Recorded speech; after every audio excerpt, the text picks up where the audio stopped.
Okay guys, so when you're mixing any type of dyes are vital here, okay? Any type of dyes, you do not want to mix any more than 1% of the volume, 0.5% to 1% of the volume.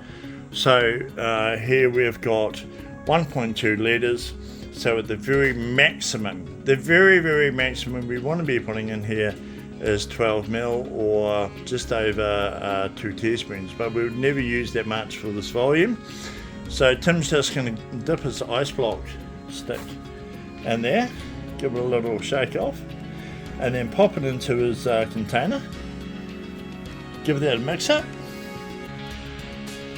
and that'll be ample enough resin to do pigment to do the job.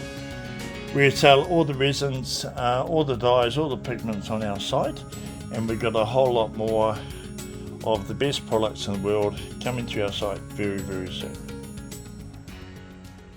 That's really good, Tim.